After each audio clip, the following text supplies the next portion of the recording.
안녕하세요. 저는 40대 중반 강미자라고 합니다. 이혼율이 높은 세상이니 지금 제 이야기를 듣고 계시는 여러분들 중에도 이혼 경험이 있는 분들이 있으실 수도 있고, 그게 아니더라도 주변에 이혼한 지인이 없는 분들은 없지 않을까 싶은데요. 좋게 이혼한다는 게 어떤 건지 모르겠지만, 이혼 후에도 친구처럼 잘 지낸다는 건 보편적인 건 아니잖아요. 심지어 제 경우는 전 남편이 대학 선배였기 때문에 이혼 후 동창회에도 일절 안 나갔습니다. 그런 제가 큰맘 먹고 10년 만에 나간 동창회에서 전 남편을 만난 그날의 이야기를 해보려고 해요. 그 이야기를 하려면 전 남편과의 결혼 생활부터 이야기해야 할 것이고, 그러려면 저의 어린 시절 이야기부터 시작해야 할 것 같아요. 저는 위로 언니, 밑으로 남동생이 있는 3남매 중 둘째로 태어나 자랐어요. 짐작하실 것 같은데, 네, 맞습니다. 아들 낳으려고 3명이나 낳은 거예요. 제 또래들 중에는 외동이 지금처럼 많은 건 아니었고, 자식이 둘 있는 것이 일반적, 셋 이상인 집들도 덜어 있긴 있었어요. 특히 3남매 이상인 집은 남아선호사상 끝물을 고집하는 집안인 경우가 많았던 것 같은데, 저희 집도 그런 집 중 하나였던 거죠. 집안 형편이 그리 좋은 것도 아니었고, 그렇다고 엄청나게 가족적이고 화목한 분위기도 아닌 집에서 굳이 자식을 3명이나 낳은 것이었으니까요. 아버지는 무뚝뚝하고 권위적이셨지만, 그렇다고 엄마가 순종적인 분은 아니었고, 그보다는 오히려 다소 억척스러운 분이셨다고 해야 할 것 같아요. 그도 그럴 것이 넉넉하지 않은 형편에서 자식을 3명이나 키우려니 엄마도 맞벌이를 하셔야 했고 늘 바쁘셨거든요. 그러니 아버지가 권위적이라 해도 엄마가 그런 아버지 내조만 하는 전업주부는 아니셨기에 자기 목소리를 내는 분이셨어요. 그러니 집안 분위기가 딸이라고 해서 이래야 한다 하는 것들이 그리 뚜렷하지는 않았다고 할 수 있습니다. 저희 언니만 해도 엄마 못지않게 억척스럽고 욕심이 많았어요. 엄마, 나 이번 방학 때 수학 과외 좀 시켜줘. 과외? 아휴, 학원 다니면 됐지 과외는 무슨. 네가 서울대 갈 것도 아니고 과외까지 시켜주긴 힘들어. 수학 점수가 늘 아쉬워서 내 성적이 제자리인 거 엄마도 알잖아. 수학만 해결되면 서울대 가게 될지 누가 알아? 아무리 그래도 아휴, 지금 우리 형편에 과외까지 시켜주긴 힘든데 학원을 옮기는 거면 몰라도 지훈이는 미술까지 가해시켜주면서 정말 너무한 거 아니야? 지훈이는 우리 집안 장손 아니니? 그건 엄마도 어떻게 못해. 알면서 그러니. 그런 게 어딨어. 정말 짜증나 죽겠어. 너는 맏딸이 돼서 엄마 입장 이해하고 도와주지 못할 망정. 아니 늘 그렇게 불평불만해. 네 욕심만 부려야겠어? 어떻게 된 게 미자가 더 맏딸 같아.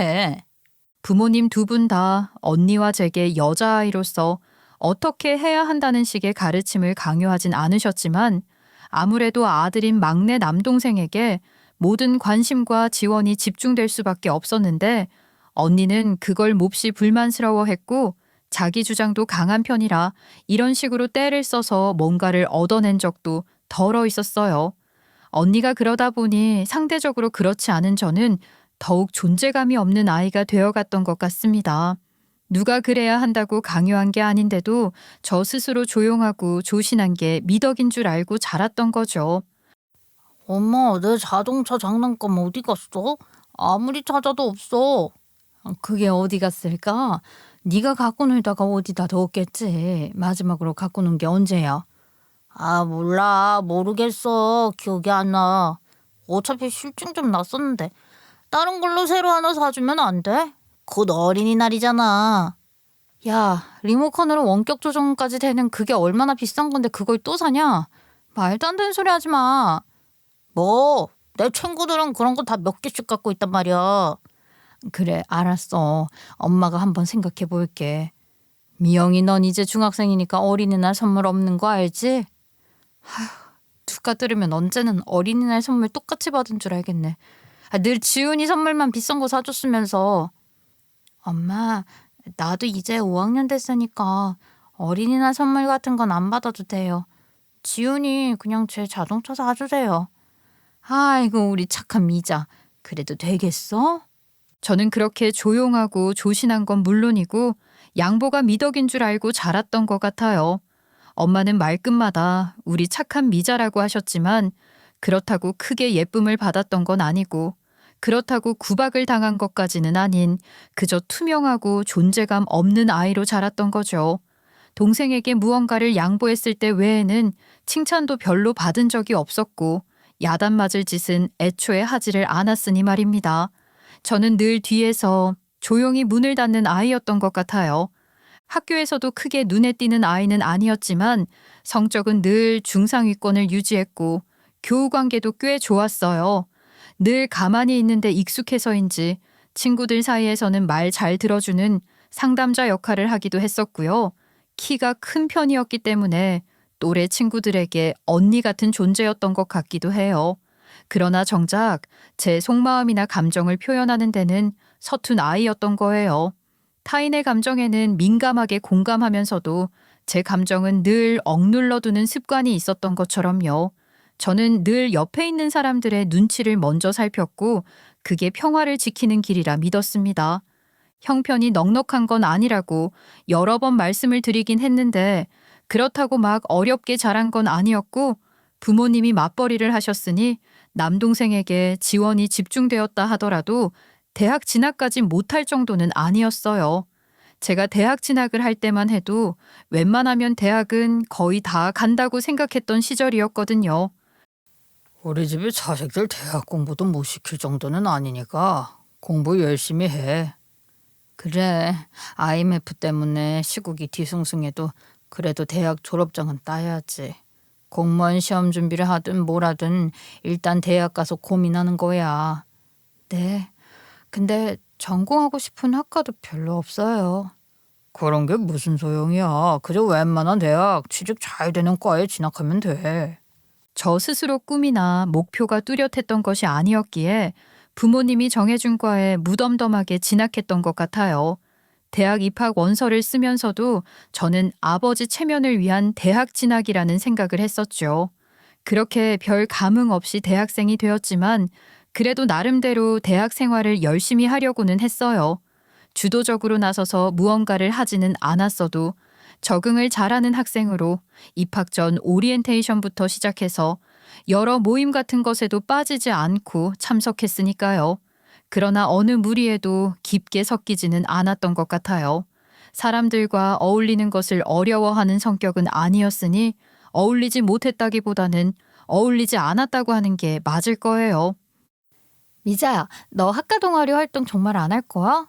나랑 같이 하자. 글쎄, 특별히 끌리는 동아리가 없어서. 근데 내가 보기에 너는 황 교수님 연구실 선배들이 주축인 동아리랑 잘 어울릴 것 같아. 정말? 나도 그 동아리 관심 있었는데 너 어떻게 알았어? 그냥 너랑 잘 맞을 것 같아. 네가 좋아하는 활동도 많이 하는 것 같고. 아 참, 네가 나보다 나를 더 잘하는 것 같니? 근데 너는 그 동아리에는 관심이 없다는 거지? 뭐 사실 난 잘 모르겠어. 저는 늘 한 걸음 뒤에 물러서서 사람들을 관찰하는 편이었으니 사람들의 성향을 파악하고 그 사람들이 좋아하는 것이 뭔지도 많이 보이더라고요.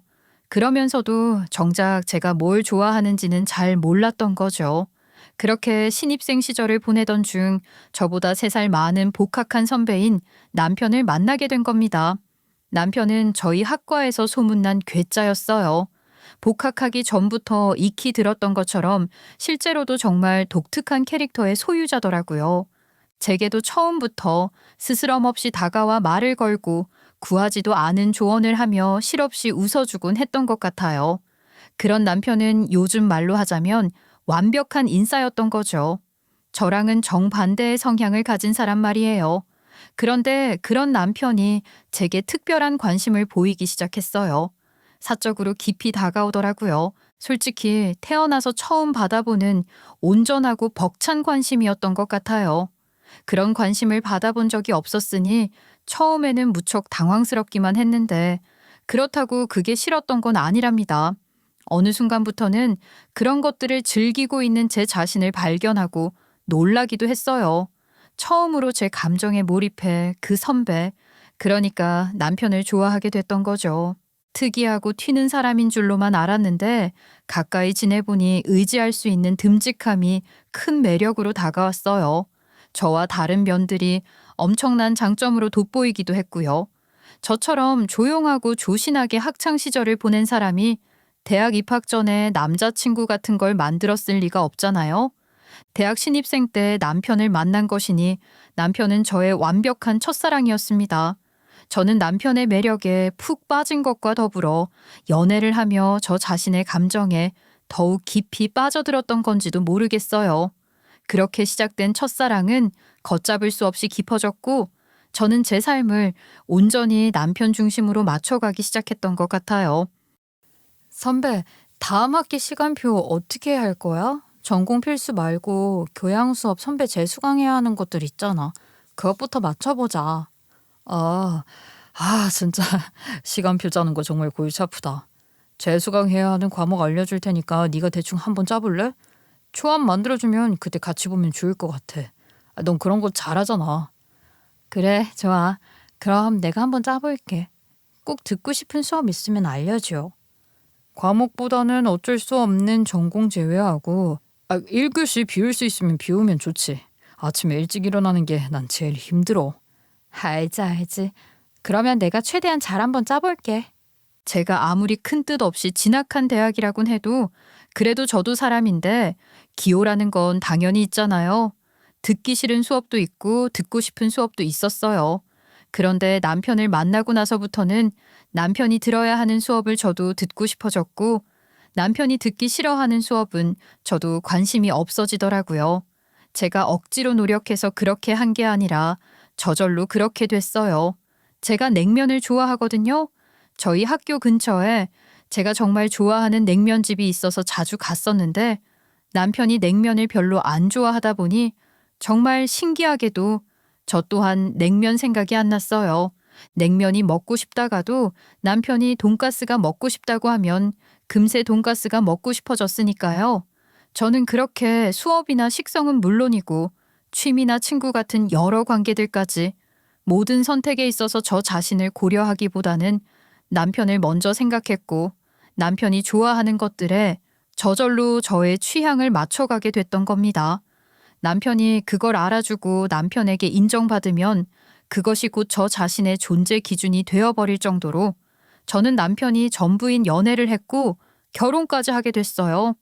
결혼 후에도 저는 남편에게는 물론 시댁에도 헌신하며 살았어요. 시댁은 대놓고 전통적이고 보수적인 집안이었거든요. 저는 저희 집안도 만만찮게 보수적이라 생각했고 저희 아버지도 권위적인 성향이 강한 분이라 생각했는데 시댁에 비하면 저희 집은 비교도 안 되더라고요. 그래, 결혼하면 며느라기는 회사 그만두고 집에 들어앉는 거지. 아직 구체적으로 이야기는 못했는데요. 경제적인 걸 생각하면 맞벌이를 하는 것도. 그게 무슨 소리야. 나가서 벌면 얼마나 번다고. 맞벌이 그거 우리 집안에서는 아무도 안 원한다. 여자가 집안에서 살림을 잘해야 남편이 밖에서 하는 일도 잘 풀리고 그러는 거지. 그러니까 맞벌이 그런 생각 말고 살림이나 잘할 생각해. 시부모님이 그렇게 말씀하시기 전까지만 해도 남편 또한 맞벌이에 대해 긍정적으로 생각했었거든요. 경제적 부담을 나눠지는 것을 좋게 생각하는 부분이 큰 것 같기도 했고 저 또한 회사 생활을 계속하고 싶은 생각이 있었죠.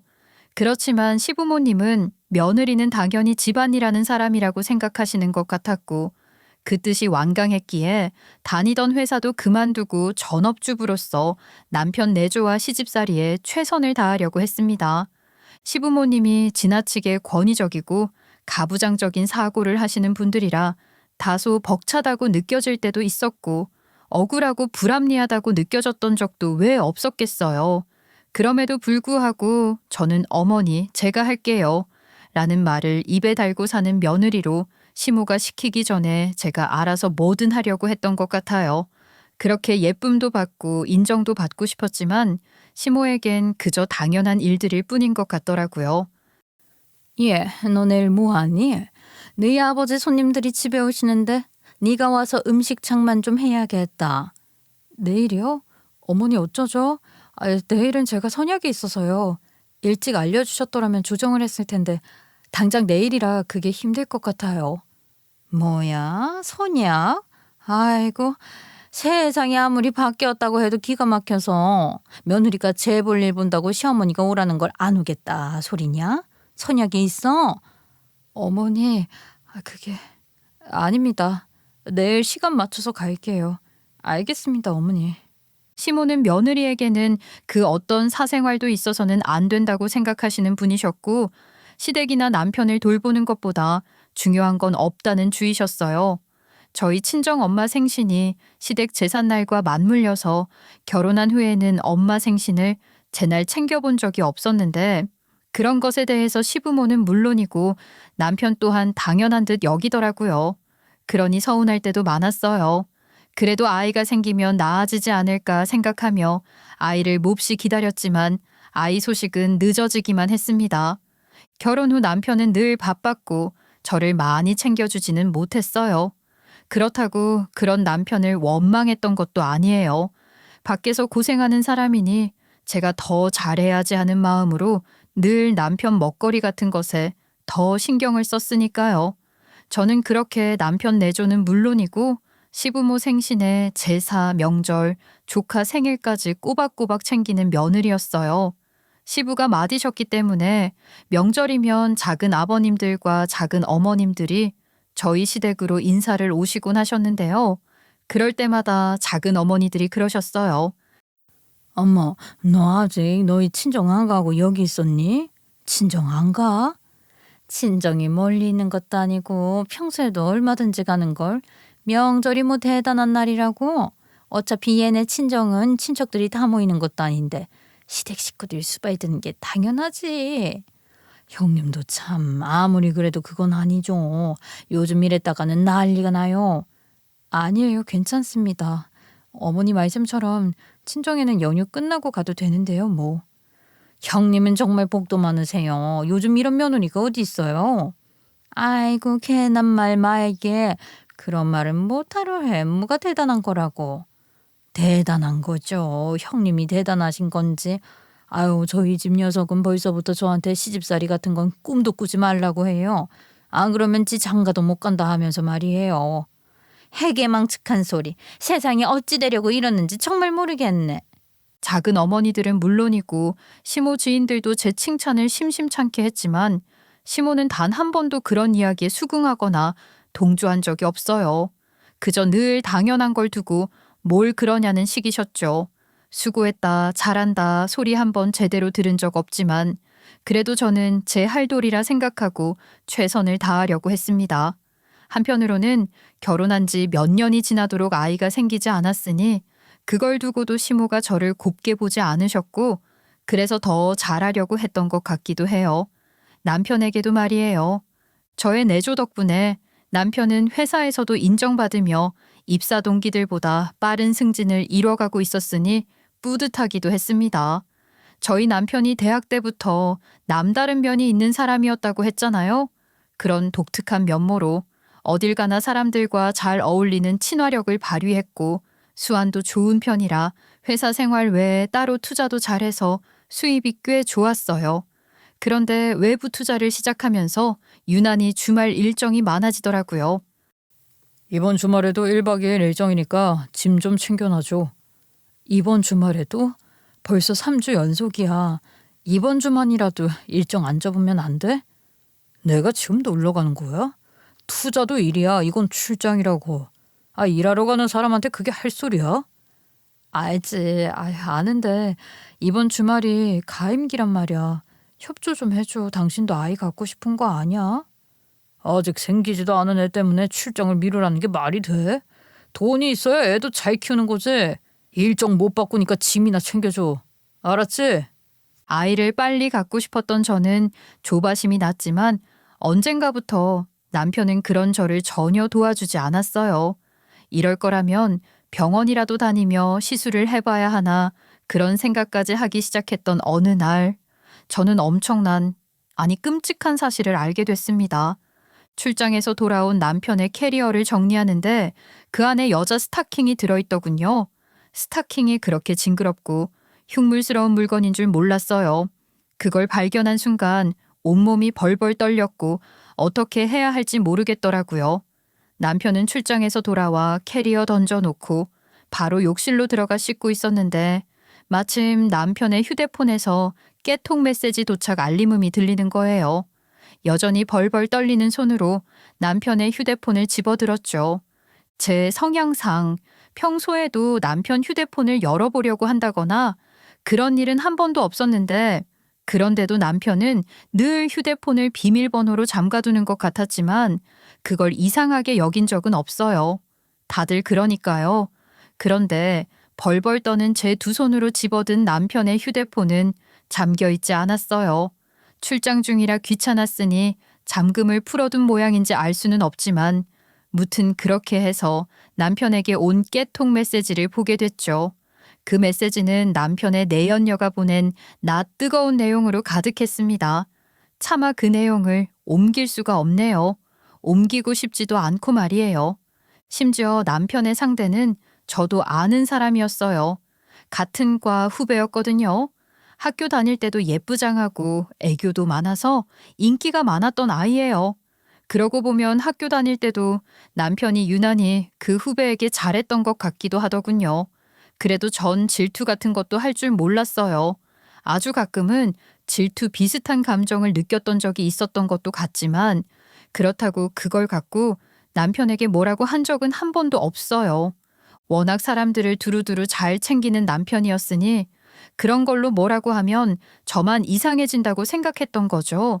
그 후배는 졸업하자마자 시집 잘 간다 소리 들으며 저보다도 먼저 결혼했는데 그러면서 동창회에도 전혀 나오지 않았으니 잊고 있었거든요.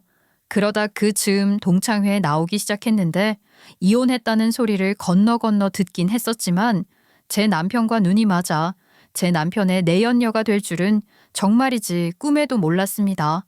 남편의 외도를 알게 된 저는 어떻게 그 일을 처리해야 할지 혼란에 빠졌어요. 당장 욕실에 있는 남편에게 소리를 지르며 휴대폰을 던져버릴까 싶기도 했고 아무것도 모르는 척 조용히 증거 수집해서 이혼 소송이라도 해야 하나 그런 생각도 했습니다. 그런데 그 바로 얼마 전 언니가 이혼 소리 꺼냈다가 부모님께 엄청나게 혼나는 걸 봤던 게 떠올랐어요. 저희 친정은 이혼을 절대 하면 안 되는 것이고 특히 여자에게 그보다 더 큰 흠은 없다고 생각하는 분위기였거든요. 오죽하면 그 욕심 많고 자기 주장 강한 저희 언니도 찍소리 못하고 이후로는 이혼 소리를 2번 다시 못 꺼내고 있었어요. 그런 걸 생각해서도 그렇고 저 스스로도 남편이 저의 모든 것이라 생각하며 살았던 사람이기에 이혼이라는 걸 쉽게 생각할 수가 없었습니다. 그렇다고 아무 일도 아닌 것처럼 참고 살 수는 없잖아요. 남편에게 내가 다 알고 있다는 걸 말하면 남편이 싹싹 빌기는 하겠지? 그럼 용서해 준다고 할까? 만약에 남편이 싹싹 빌면서 잘못했다고 하지 않으면? 아니면 차라리 아예 처음부터 시부모님에게 알려버릴까? 보수적인 집안이니 시부가 불같이 화를 내시며 남편이 다시는 그런 짓 못하게 해주시지 않을까? 저 혼자서 별 생각을 다 했지만 무엇 하나 뾰족한 수가 없는 것만 같았어요. 그러던 중 동창회 날짜가 다가왔습니다. 저희과는 한 학년 인원이 그리 많지 않기에 동기 모임보다는 학과 총동창회가 훨씬 활발했거든요. 남편과 제가 같은 과 선후배로 캠퍼스 커플이었으니 총동창회에는 거의 빠지지 않고 나가는 편이었죠. 하필 그런 상황에서 동창회라니요. 말씀드렸듯이 남편의 내연녀도 저희과 후배잖아요. 졸업하자마자 시집가서 동창회에 한 번도 나온 적 없었던 후배지만 이혼하고 동창회에 나오기 시작했고 또 제 남편과 눈이 맞은 상태이니 그것들이 과연 동창회에서 어떤 얼굴을 할 것인지 궁금하기도 했지만 제 눈앞에서 그것들이 눈 마주치는 그 꼴을 보고 싶지 않기도 했습니다. 마음이 정말 복잡하더라고요. 동창회에 갈까 말까 한순간에도 수십 번 생각이 바뀌는 것 같았죠. 그렇게 고민하다가 결국은 동창회에 가게 됐는데 남편은 동창회 장소에 도착하자마자 제가 있다는 걸 의식도 안 하는지 그 후배가 있는 쪽으로 가 둘이 아주 착 달라붙어 있는 겁니다. 누가 보면 둘이 부부인 줄 알았을 거예요. 남편과 가까운 선배들은 이미 그 둘을 커플처럼 대하는 것 같기도 했고 그 모습을 본 다른 동창들이 수군거리는 게 다 보였어요. 저는 얼굴이 시뻘겋게 타오르는 듯 화끈거렸고 그 자리에 더 있을 수 없다는 생각에 도망치듯 그 자리를 빠져나올 생각을 했던 것 같아요. 그런데 바로 그때 보다 못한 저의 가장 친한 동기가 제 남편에게 한 소리를 한 거예요. 아이, 선배, 지금 뭐 하는 거예요? 누가 보면 둘이 부부라 그러겠네. 미자리 챙겨야 하는 거 아니에요? 뭐야? 아이, 이게 후배놈이라고 오냐오냐 이쁘다 이쁘다 했더니 말이라고 다 하는 줄 알아? 어디서 건방지게. 선배가 나 오냐오냐 이쁘다 이쁘다 한 적 없고요.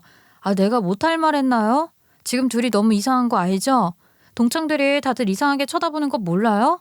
아, 내가 더 이상은 참아 봐줄 수가 없어서 이러는 거라고요. 뭐? 이게 정말 뭘 잘못 먹었나? 야, 내가 너보다 3년이나 선배야. 죽고 싶어? 남편은 이미 얼큰하게 술 기운이 오른 상태로 비틀거리며 바른 말 한 제 동기 앞으로 다가가길래 한 대 치는 건 아닌지 조마조마하고 불안하기까지 했어요. 다행히 그러진 않았지만 제 동기를 잡아먹을 듯이 노려보더니 그 후배년을 끼고 제게 다가오더군요.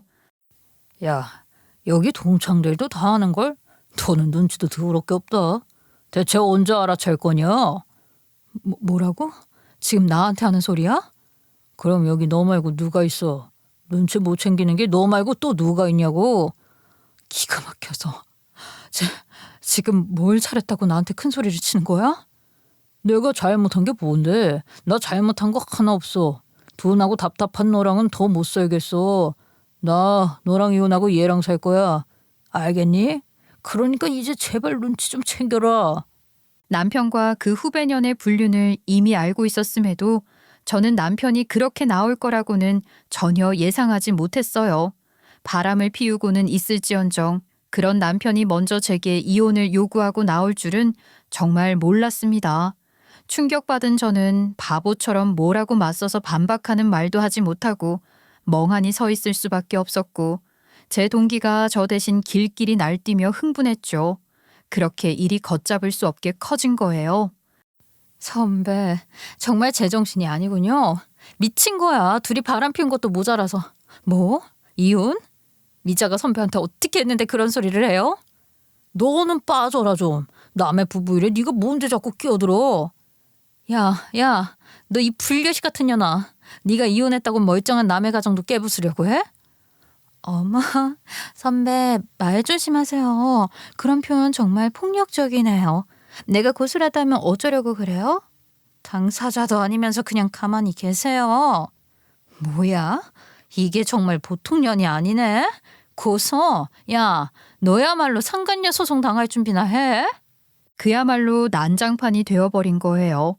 까딱하다간 더 큰 사달이 나겠다 싶었던지 다른 동기들이 나서서 저 대신 난리를 치는 그 친구를 말렸고 저와 그 친구는 동기들과 함께 우르르 동창회 장소를 떠났죠. 물론 남편과 그 후배년을 욕하는 동창들이 많았을 겁니다.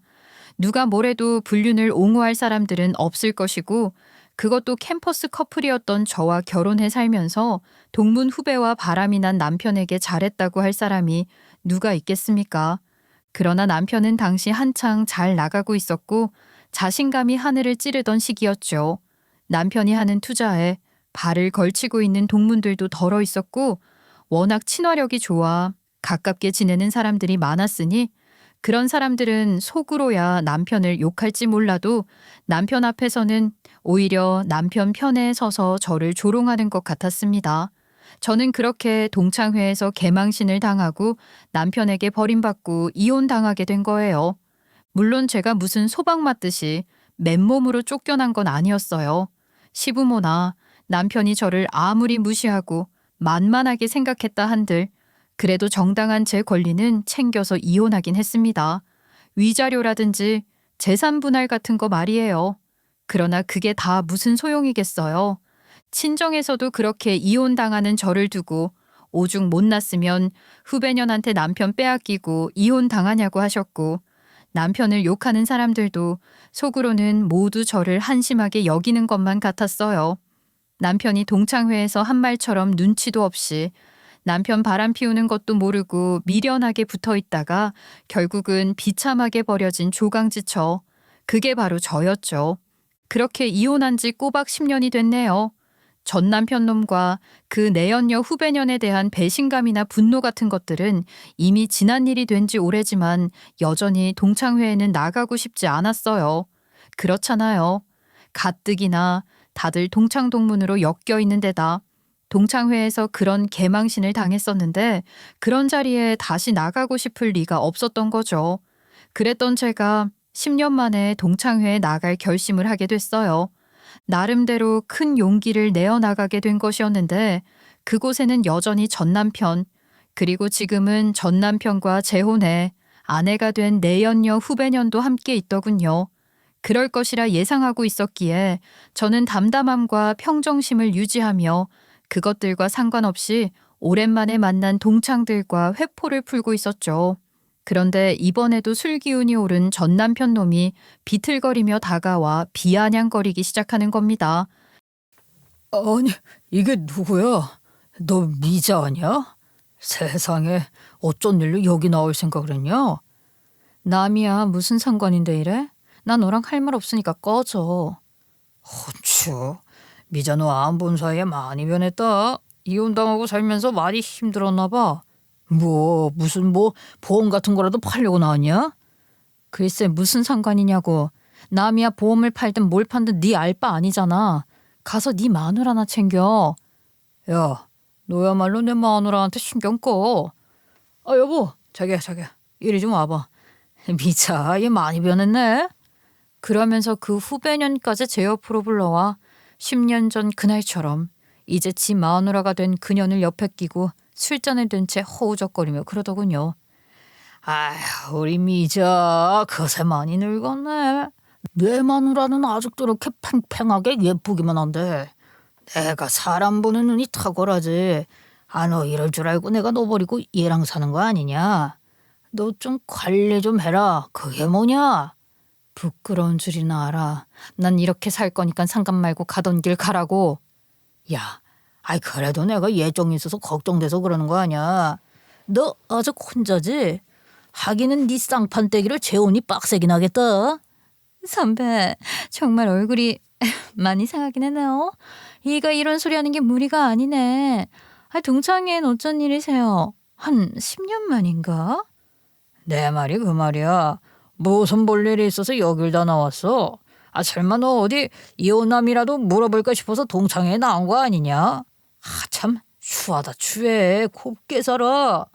아주 신이 난 듯 대놓고 깝죽거리며 비아냥거리는 전 남편과 그놈 옆에서 거드는 내연녀령까지 더 들어주기 힘들다 싶을 즈음 동창회장 문이 벌컥 열리고 모여있던 동창들의 시선이 모두 한 곳으로 향했습니다. 검은 정장 차림의 경호원들이 긴급하게 뛰어들어왔거든요. 그리고 그들은 일사불란하게 제게 다가와 제 주변을 에워싸기 시작했어요. 그러니 전 남편과 후배녀는 물론이고 동창들 모두 어리둥절하지 않았겠어요? 경호원들의 등장으로 동창회장 분위기는 급격히 바뀌기 시작한 거예요. 갑자기 검은 정장 차림의 경호원들이 뛰어들어와 제 주변을 에워쌌다고 하니 들으시는 여러분들도 많이 놀라셨을 것 같아요. 이게 무슨 일인가 싶으셨을 테고 갑작스럽게 장르가 바뀌어버리는 것 같다고 느끼셨을 것 같아서 제가 먼저 저에 대한 설명을 조금 해드려야 할 것 같아요. 이혼하고 10년간 제가 어떻게 살았고 지금 저는 어떤 사람이 되어 있는지에 대해서 말이에요. 결론부터 말씀드리자면 저는 민간사이버범죄 대응기업의 조사관이자 법률지원 책임자로 일하고 있답니다. 아마 많은 분들에게 생소한 직업일지도 모르겠는데요. 사이버 보안이나 디지털 포렌식 같은 사이버 범죄를 조사하고 법적 대응을 조력하는 전문직이라고 생각하시면 될 것 같아요. 경찰이나 검찰 같은 국가기관 외에도 그런 활동을 하는 사설 보안 회사들이 있거든요. 제가 학부 전공이 컴퓨터 공학이에요. 제가 대학 들어가던 시기에 한창 떠오르는 학과였기 때문에 저희 아버지가 강력하게 추천하셔서 들어가게 됐었죠. 그리고 결혼 전에 다니던 회사에서도 보안에 관련된 업무를 담당했었어요. 그렇게 허무하게 이혼당한 후 친정에서도 저를 곱게 보지 않으셨기에 저는 바로 일을 시작해야 했지만 경력 단절 기간이 있었기에 쉽지는 않았습니다. 그러다 디지털 포렌식을 하는 작은 회사에 취직하게 됐고 거기서 일하면서 제가 지금 하고 있는 일에 관심을 갖게 됐던 거예요. 그렇게 실무 경험을 쌓으며 관련 자격증도 따고 정말 열심히 살았습니다. 그렇게 커리어를 다시 쌓아가며 몇 번의 이직을 했고 지금의 위치까지 올 수 있었어요. 제가 주로 하는 일은 전자금융 사기나 유사수신 등 금융범죄 연루자를 조사하고 실행 당시 현장을 포착해 경찰과 공조하는 일이랍니다. 그러던 중 제 동기를 통해 전 남편의 수상한 행보를 알게 된 거예요. 얼핏 들어도 불법 코인 리크루팅 말하자면 다단계에 가담하고 있는 것 같더군요. 전 남편은 동창회를 투자 설명회 삼아 동창들을 꿰어내고 있는 것 같았고 그 현장을 잡기 위해 제가 직접 동창회에 나가기로 한 거였어요. 제가 주로 하는 일이 경찰관, 민간조사관 연합작전을 펼치는 것이었으니 동창회 날을 D-Day로 계획한 거죠. 제 예상대로 전 남편은 동창들 몇몇과 은밀하게 접촉하며 투자 소개랍시고 지금 들어오면 선점 효과가 있다는 식으로 선동하기 시작하더군요. 그런 모습을 포착한 저는 즉시 대기팀에게 짧은 메시지를 전송했죠. 투자 유도 시작, 녹음 및 영상 확보 중 5분 내 진입 요망이라고 말이에요. 그렇게 된 것인데 동창들이 관심을 보이는 것에 한껏 고무된 전 남편 놈이 술을 과하게 마시고 취기도 올랐겠다 정주를 놓은 겁니다. 상황 파악 같은 걸 할 리가 없었던 전 남편은 그렇게 제게 깝쳤던 것이고 바로 그때 검정 정장 차림의 경호원들이 경찰보다 앞서 먼저 진입한 거였어요. 물론 사전에 동창회 장소인 호텔 측과 다 이야기가 되어 있었기에 호텔 경호원들 협조가 있었고 이어 사복 경찰들이 들어오게 된 거죠. 해당 행위를 하고 있는 용의자가 누구입니까? 바로 이 사람이에요. 술 취해서 제대로 서지도 못하는 이 인간이요. 당신은 불법 유사수신 및 미등록 투자 권유 혐의를 받고 있고 즉시 현장 조사를 진행하겠습니다. 뭐야? 당신들이 뭔데 나를 조사하고 말고 하는 거야? 당신들 뭐야? 누구야? 이 여자가 고용한 사람들이야? 이게 얼마나 무서운 짓인 줄 알아? 여보, 이게 다 어떻게 된 일이야? 우리 큰일 나는 거 아니야? 걱정 마. 내가 여전히 잘 나간다고 하니까 저 여자가 배가 아파 버린 짓인 모양인데 아무 문제 없어. 이것들 봐요. 나 정말 가만히 안 있을 겁니다. 경찰 부를 거야, 경찰. 그러니까 말로 할 때 좋게 해결합시다. 예? 사태 파악을 못 하시는 것 같은데 우리가 경찰입니다. 아시겠습니까? 사복 경찰들이 전 남편 눈앞에 신분증을 들이미니 그제야 전 남편은 마른 침을 꼴깍 삼키며 술이 홀라당 깨는지 정신을 번쩍 차리는 것 같더라고요. 경호원 무리에 경찰 어쩌고 하는 소리까지 들리니 동창 회장은 그야말로 발칵 뒤집어졌고 동창들도 다 술 깨고 자리 정리하고 난리가 난 거죠. 물론 제일 난리가 난 건 전 남편이었습니다. 들이닥친 사람들이 경찰이라는 걸 알게 되니 바로 저를 돌아보며 눈을 치켜뜨더라고요. 야, 너 미쳤어? 경찰? 동창 회장이 경찰을 끌어들여? 네가 나한테 악감정 있는 건 알지만 이게 대체 무슨 짓이야? 네가 그렇게 눈 부릅뜨면 뭐 어쩔 건데 네 눈에는 내가 아직도 10년 전에 너한테 버림받고 울기나 하던 여자라 보이지? 나 더 이상 그때의 내가 아니야. 뭐? 네까지 꽤 환골탈태라도 했다는 거야 뭐야? 그래봤자 너야말로 뭐 어쩔 건데. 이 사람들 정말 경찰은 맞아? 어디서 돈 주고 사온 사람들 아니야? 그렇게 못 믿겠으면 경찰 불러보면 알 거 아니니? 네 손으로 네 죄 신고하는 꼴이나 되겠지만. 죄라니? 내가 무슨 죄를 지었다고 이래? 네가 뭘 알기나 해? 뭘 안다고 함부로 짓거려. 나 우습게 보지 마. 넌 여전히 나를 우습게 봤겠지만 나는 10년 동안 달라졌어. 공부하고 배우고 그렇게 여기까지 왔다고. 그랬더니 내 손으로 불법 저지르는 너를 현행범으로 포착하는 작전까지 수행할 수 있게 됐네. 저는 전 남편 앞에 당당하게 서서 한껏 여유 있는 표정과 말투로 말해줬습니다. 정말 통쾌했어요. 10년 묵은 체증이 내려간다는 게 바로 그런 기분이 아니었을까요? 제가 그렇게 나오니 전 남편은 어리둥절하며 그제야 뭔가 단단히 잘못됐음을 직감하는 것 같더라고요. 이게 다 조금말이라는 거야? 진짜 경찰이라고? 네가 뭘 해? 작전? 10년 전에 나를 버리면서 네가 그랬지. 그건 네 선택이니까 존중하고. 아니, 잔말 말고 받아들이라고. 이제 내가 말할게. 이건 네가 저지른 죄에 대한 정당한 대가니까 잔말 말고 받아들여. 알겠니? 아니, 잠깐만. 죄라니. 내 말 좀 들어봐. 어? 우선 경찰들부터 어떻게 좀 해봐라. 그리고 나랑 얘기하잔 말이야. 훅히고 자빠졌네. 지금부터 여기 경찰들이 묻는 바에 똑바로 대답이나 잘해. 네가 저지른 짓에 대해서 한치의 거짓도 없이 제대로 말하는 게 좋을 거야. 위증죄까지 추가되고 싶지 않으면. 제가 그렇게 쐐기를 박으니 전 남편은 만견자실한 듯 그 자리에 주저앉고 말더라고요. 그 꼴 그대로 내 인생은 이제 폭망했다. 그런 눈빛으로 전 남편 놈 바라봐줬죠. 전 남편은 등록되지 않은 투자 상품을 판매하려는 홍보를 하고 있었고 그 방식 또한 리크루팅이라는 다단계 구조였어요. 현장에서 획득한 녹취본, 명단, 투자 설명 자료, QR코드, 입금 계좌 정보 등이 모두 압수되었죠. 아쉽게도 그 자리에서 바로 체포되어 연행되진 않았습니다. 동창들 다 보는 자리에서 수갑 채워 끌고 나갔어야 더 완벽한 마무리가 됐을 텐데 그러진 못했어요. 그렇지만 말하기 좋아하는 동창들이 끝까지 현장에 남아 구경을 했으니 전 남편 놈 관련된 소문은 일파만파 퍼져나가기 시작했고 전 남편은 10년 전 제가 당했던 것과는 비교도 할 수 없는 개망신을 당하게 된 거예요. 개망신이 문제인가요? 인생 아주 끝나게 생긴 거죠. 현장에서 체포, 연행된 건 아니지만 압수수색 영장이 바로 집행되어 휴대폰과 노트북, 계좌 기록 같은 것들을 신속하게 확보할 수 있었고 이어 48시간 내 경찰서에 출석해 피의자로 전환된 후 조사를 받게 된다는 것 또한 고지했으니 죄인 신분인 된 거나 마찬가지입니다. 전 남편이 위반한 것들과 처벌의 법적 근거에 대해서 잠깐 정리를 해보자면요.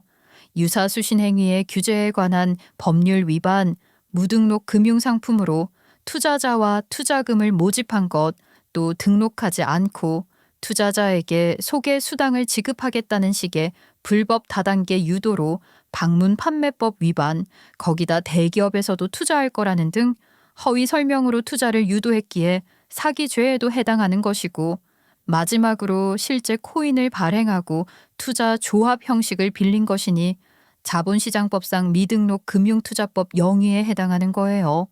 이미 피해를 입은 동창들을 비롯해 여러 피해자들이 있었으니 그 사람들이 단체로 고소를 진행해 구속 수사 가능성이 높아졌죠. 상황이 그리 되니 전 남편 놈이 저를 찾아와 어떻게든 살아보려고 애쓰는데 어이가 없더라고요. 미자야, 예정을 생각해서라도 나 좀 도와주라. 너는 알지? 내가 어떻게 하면 조금이라도 벌을 적게 받을 수 있어. 어? 나 좀 살려줘. 내가 사례는 톡톡히 할게. 사례 같은 소리 하네. 지금까지 투자랍시고 얼마나 많은 죄를 저질렀는지 모르겠지만 법정에서까지 서는 건 이번이 처음이니까 초범이라 치고 투자받은 돈 다 돌려주고 민사합의 잘하면 실형은 면하고 벌금형 정도로 마무리될 수 있다고 네 변호사가 알려주지 않든? 네가 고용한 변호사도 일을 할 거 아니야. 그러니까 그 변호사 말 잘 듣고 잘해봐. 그래, 얼마든지 비웃어도 좋아. 미잔 이건 무슨 소리를 해도 내가 다 달게 들어야지. 그렇지. 그럴 수 있어 물론이야. 뭐라고 해도 좋으니까. 그럼 우리 동창들 중에 너랑 친한 사람들이라도 좀 설득해줘라. 어? 그동안 얼마나 떵떵거리며 잘 살았는지 모르겠지만 너한테 악감정 있는 사람들 많더라? 그런 사람들이 두 팔 걷어붙이고 참전했는데 그걸 누가 말려? 그러니까 우리 변호사도 나더러 법정까지 가기 전에 사람들 찾아다니면서 합의를 잘해보라고 하는 거 아니야. 나 좀 도와줘. 네 변호사가 그러디? 참으로 무능하네. 어디서 싸구려 변호사 고용했나 봐. 투자금 다 토해내고 합의금에 벌금까지 물려면 만만찮을 텐데. 그럼 무능한 변호사는 해고하고 수임료라도 아껴. 내가 해줄 수 있는 최선의 조언이다. 예정을 생각해서. 바람난 전 남편에게 버림받고 동창들 사이에서도 웃음거리가 되어 동창회는 물론이고 동창들과 연락도 못하고 지낸 것이 10년이었어요. 아주 친한 동기 한둘 정도만 연락을 주고받았었는데 기억하시죠? 10년 전 그날 저 대신 제 남편 들이받았던 그 동기 말이에요. 그 친구한테 이런저런 얘기를 전해 듣다가 전 남편의 불법 행위를 감지하게 됐고 그렇게 작전 수행을 위해 동창회에 나갔던 거였어요. 그런 저를 전 남편은 여전히 우습게 보고 비웃었지만 덫에 걸린 건 바로 전 남편이었죠. 제가 한 일은 단순한 복수가 아니라 정의 실현이었습니다. 전 남편이 그동안 투자를 빌미로 땡긴 금액은 제 예상보다 훨씬 더 큰 금액이더라고요. 그 돈 다 토해내고 이것저것 다 해결하려면 있는 것 없는 것 다 팔아도 안 되는 상황인 거죠. 빚더미에 올라앉을 판이라고 말이에요. 전 남편 놈이 정말 교활한 게 뭔지 아세요? 그렇게 될 것을 알고 마지막까지 잔머리를 굴렸더라고요. 동창회장에서 그 꼴 당한 직후 부동산 일부를 전 남편의 내연녀이자 현재 아내인 그 후배년 명의로 돌려놓은 거예요. 그건 명백한 위장 명의신탁이자 허위 증여의 사회 행위로 간주될 수 있는 거거든요. 피해자들이 어떤 사람들인데 그걸 가만히 두고 보겠어요? 다들 도끼 품고 나서서 채권 자취소 소송을 걸어 그 재산에 대해서도 압류를 진행하고 있는 상황이에요. 아마도 그 재산들 모두 반환, 압류된 가능성이 높을 겁니다. 그러니 전 남편은 그야말로 패닉 상태인 것 같았고 그 와중에 누가 저를 찾아왔는지 아세요? 그 후배년이 저를 찾아온 거예요. 선배, 저도 피해자예요. 그런 사람인 줄도 모르고 바로 이혼 소장 날렸고요. 전 이제 그 인간이랑 상관도 없는 사람이거든요. 그래서 어쩌라고? 피해자? 정말 웃겨 죽겠네. 내 전 남편이랑 바람났던 내연녀 주제에 그딴 소리를 나한테 와서 하는 이유가 뭐니? 너 지능 없니? 그렇게 머리가 안 돌아가? 아니, 저도 피해자 맞잖아요. 그러니까 저도 이혼하면서 이자료나 재산 분할은 받아야 하는 거 아니에요? 선배가 피해자들 좀 설득해 주시면 안 되나요? 최소한 저한테 떼어줄 건 남겨놔야. 너 정말 구제불능이구나. 너 미친 거 아니야? 네 이름으로 된 그 고급 외제차, 네가 지금도 몰고 온 그 차 말이야. 실은 네 남편이 직접 운전하고 다니던 차라는 거 다 알아. 그 차도 압류당하게 해줄 테니까 너 그렇게 알아. 그 후배년은 혹 데려왔다가 혹 붙이고 간 꼴이 된 거죠. 다급해졌는지 아주 눈을 뒤집어 까면서 저한테 그러더군요. 아니, 진짜 내가 무슨 죄가 있다고 나한테 이래요? 다 그 인간이 저지른 짓이잖아요. 나도 피해자라고요. 피해자. 야, 그런 인간인 거 알고 바람 피우고 평생 함께하겠다고 혼인서약까지 한 건 너야, 이 등신아. 지금까지 그 인간 옆에서 같이 잘 누리며 살았잖아. 그러니까 이 모든 일도 네가 감당해야 할 일이지. 누구한테 와서 이래 정말. 앞으로의 일들은 법이 알아서 잘 집행할 거라 생각합니다. 저는 가만히 앉아서 그 결과나 지켜보면 되는 거예요. 그것들이 어떤 죄를 받고 어떻게 무너지는지를 말입니다. 전 남편 놈과 그 내연녀였던 후배년에게 정의구현 제대로 하고 나니 제가 하는 일에 더욱 보람을 느끼게 됐어요. 그러면서 조금 더 큰 포부를 갖게 되더라고요. 지금 제가 하는 일에서 법률적 지식은 반드시 필요한 부분이기 때문에 저 또한 관련 법 공부를 꾸준히 하고 있긴 했어요. 그런데 이참에 로스쿨에 진학해 변호사 자격증까지 따보고 싶다는 목표가 생겼어요. 사법고시가 없어진 후로 우리나라에서 법조인이 되려면 로스쿨 진학이 필수잖아요. 네, 물론 그러기에 제 나이가 적지 않다는 건 잘 알고 있습니다. 로스쿨 과정만 3년이 필요하고 이후 변호사 시험에 합격해야 하니까요. 법적인 나이 제한이 없긴 하지만 쉽지 않을 거예요. 그렇지만 불가능한 건 아니고 실제 로스쿨의 40대 입학생들도 덜어 있다고 알고 있어요. 오히려 저처럼 다양한 인생 경험을 갖고 있는 것을 강점으로 내세워 로스쿨 입학부터 도전해 볼 생각입니다. 여러분, 저 잘할 수 있을 거라고 응원해 주세요. 10년 전 이혼당하던 그때만 해도 저는 제 인생이 끝났다고 생각했어요. 아이도 없었으니 무슨 희망으로 살아가야 하나 그런 생각도 들었죠. 그렇지만 저는 그런 시절을 극복하고 여기까지 왔고 뜻밖의 계기로 제 손으로 전 남편 놈을 응징하고 나니 새로운 의욕이 솟구치는 것 같아요. 더 열심히 더 제대로 제 인생을 살아가야겠다는 생각이 들었거든요. 물론 소소하게는 동창회부터 떳떳하게 나갈 겁니다. 전 남편 같은 놈을 만나 허비한 세월을 아깝다 여기지도 않을 거예요. 그 덕분에 지난 10년을 저는 그 누구보다 열심히 살았고 앞으로 남은 제 삶도 그렇게 살아나갈 테니까요. 이렇게 제 이야기를 끝까지 들어주신 여러분들처럼 저를 응원하고 지지하는 사람들이 있다는 건 정말 큰 힘이 된답니다. 그런 마음을 되새기며 제 이야기를 했던 것 같아요. 이렇게 이야기를 할 수 있게 들어주신 여러분께 감사하다는 말씀을 드리면서 제 이야기를 맺으려고 해요. 정말 감사합니다. 열심히 살게요.